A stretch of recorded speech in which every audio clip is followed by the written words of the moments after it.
Sanibona, ngaphambi singene kwividiyo namuhla, ngithi angithathe lethuba ngibonge i-support nothando enikhombise lona lingaphezu kokucabanga kwethu. Siyacela niqhubeke nisiphote njalo ngokubuka amavidiyo ethu, ungakhohlwa ukukhomenta, ushare, ulike. Siyafisa ukuzwa umbono wakho. Sicela-ke singene kwividiyo namuhla. Sizokhumbula ukuthi ngezinyanga ezedlule uJulius Malema kwakufuneka aye eLondon. Wa-apply-ke ngesikhathi applyela i-visa. Waze wabhadala nemali lekhokhwa uma ufuna kube special ibe special isheshe ibuye. Yonke into wayilungisa ngasesayidini lakhe, kodwa abaseLondon babuya bambalela izitori. Kulokhu-ke baphinde bakhuluma-ke ukuthi cha, ukunqaba kwabo nevisa ukuthi bamenzele ivisa kwaku-politically motivated. Sizongena kulolu daba silibheke, kodwa udaba engifisa ukudlula kulo, siyakhumbula ukuthi ngomhla ka-16 June i-EFF beyilaphaya eKings Wilton Stadium, lapho khona beyine-rally ye-June 16 e-Youth Day. Okutheke abantu mase bebuyele emuva, ibhasi ebelithwele abantu abebesuka kwi-rally ye-EFF laseningene engozini. Kugcine confirm ukuthi kudlula abantu abawu-10 emhlabeni. Bekubiku 12, kodwa mase kubhekisiswa kahle bawu-10 abantu abadlulile emhlabeni. Ngakho-ke uMarshall Dlamini uhambile namhlanje ayohlangana nemndeni njengoba bebethembisile ukuthi bazohamba babonane nemndeni. Ngizocaphuna kuMarshall Dlamini bese siqhubela phambili. Unobhala jikelele we-EFF uMarshall Dlamini uthi amalunga amaningi eqembu alimale kule ngozi asephumile esibhedlela. Uthi iqembu lizoyeseka yonke imindeni ethintekile. Esibhedlela bebewu-45 bebeyu-admithiwe, manje abawu-39 sebekhululiwe. Kuyasithokozisa-ke ukuthi kukhona abakwazile ukuthi impilo zabo zihlengeke. Umndeni wokuqala lo esifikele kuwona balahlekelwe indodakazi ebisencane kakhulu, njengabe kuyi-rally yentsha ebesinayo, but sesihlanganisile amehlo nomndeni sakwazi ukuxoxisana nawo nokuthi sikhona sizosiza kuze kube sekugcineni ngazo zonke inhlelo zomngcwabo. Njengoba umuzwa-ke uSecretary General we-EFF uMarshall Dlamini ethi bahlangane kusewumndeni wokuqala bazoyihambela yonke imindeni, futhi lesho izihlobo zabo bazolekelela bathwale zonke iy'ndleko zokuthi babafihlele ithambo labo labantu. Kuyinto enhle kakhulu esiyibona yenzeka, ngoba akekho bazi ukuthi kuzoba nale ngozi, kodwa ukuthi siyenzekile i-EFF isukumele phezulu, sikushayela ihlombe lesenzo sabo, sikhombisa ubuntu. Asicaphuneke ukuthi itheno nemndeni bese sidlulele phambili odabeni, kodwa nje ngiyakuncoma kwenziwe i-EFF ukukhombisa ukuthi labantu laba babakhathalele. Yebo kubuhlungu kwenzekile, kodwa kuyayithoba amanxeba uma ubona abe-EFF beyingxenye yokulekelela ekuthenini akufihlwe kahle imindeni, ngoba akusizi ukuthi abantu bafunwe uma befuna niyosaphotha nina kuphela, uma bese benenkinga ningabi ingxenye yabo. Phatheka kabuhlungu umndeni ngalesi sehlo esehlele besingalindelekile neze. Lo mntwana wethu usemncane kangaka, kodwa-ke sothini-ke umdali yena owaziyo, kwenzekile. Kunzima kakhulu kumina nomndeni wonke, because uma ngithola le ndaba yengozi bengekho ngile Mpumalanga, ngoba ngibuya le Mpumalanga, so ayikhonakalanga ukuthi iyo, because yabaqala labatana ukuhamba le ndlela bahambe babuye, kodwa-ke kwethusile lokho kwenzekile ngoba akekho bekulindele. Iqembu lithi lisalinde imiphumela yophenyo mayelana nengozi.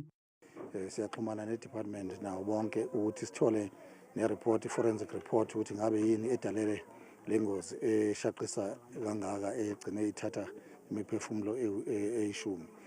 U-CIC kubikwa ukuthi naye uzofika eyoduduza lapha emndenini lesho ezihlobo zabo beziye kwi-rally. Simzule kuMarshall Dlamini balinde ne-report ezosho ukuthi imbangela lengozi kube yini imbangela yengozi. Kubalekile ukuthi bazi ukuthi bekwenze njani, yini edala ukuthi kuze kube nale ngozi. Asidlulele dabeni lika CIC lolu lendaba yevisa. Into engizoyenza ngoba sikhona istatement esikhishwe i-EFF khona ne-message ebhalwe Sinawo Thambo, kodwa into engiyibonile ngayibona ukuthi izongenzela izinto zibe lula. Usisi lo wakwaMsane owu-national spokesperson we-EFF ukhulumile nabezindaba mayelana nalolu daba, so engizokwenza ngizo-attach-a-ke i-video yakhe la umuzwe ekhuluma ngalolu daba. The Economic Freedom Fighters is not surprised by the confirmation from the United Kingdom that the visa application by the Commander-in-Chief and President of the EFF, Julius Malema, was in fact denied due to political reasons. In a correspondence from the UK Home Office Secretary, the country has confirmed that it has effectively banned the president of the EFF due to his position in relation to the genocide of Palestinian people and his expressed support for the resistance movement fighting against the genocidal Israeli regime, as well as his position and that of the EFF on racial inequality in South Africa. The letter confirms what we have long known and exposed when the Commander-in-Chief was told his visa application could not be processed due to administrative issues when he was set to visit at Cambridge University in May 2025 to deliver a lecture at the invite of students.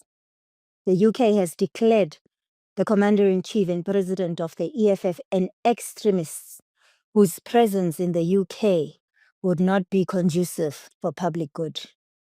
This country, which has a long history of imperialism and still has the blood of Africans dripping from its hands, as its wealth was built on the back of African people, has suggested that all further applications by our president are likely to be denied unless he changes his posture on the issues which characterize him as a revolutionary.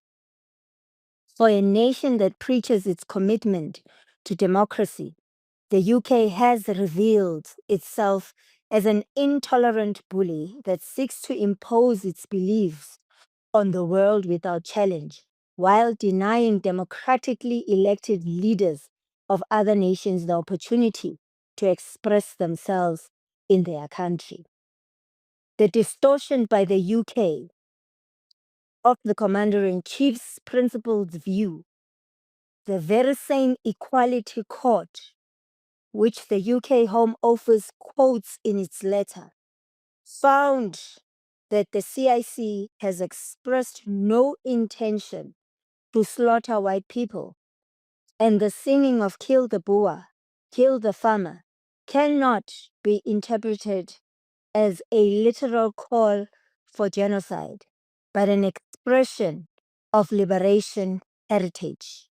The Constitutional Court of South Africa further ratified this decision. The EFF wishes to state categorically that neither the Commander-in-Chief nor the EFF will trade its revolutionary beliefs in exchange for a visa.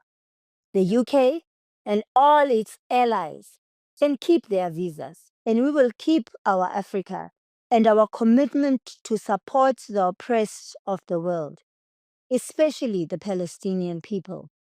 We join the world in declaring that from the river to the sea, Palestine will be free. Yona-ke inkulumo kasisi uThembi Msana ongu-national spokesperson we-Economic Freedom Fighters obecacisa mayelana nodaba oluthinta u-CIC kanye ne-London, UK. Ngiyacela kuze ukuphola kwakho, kodwa ngale kalokho mina nawe sidibane kwividiyo elandelayo. Ungakhohlwa ukusubscribe, ushare, ulike. Ngiyabonga.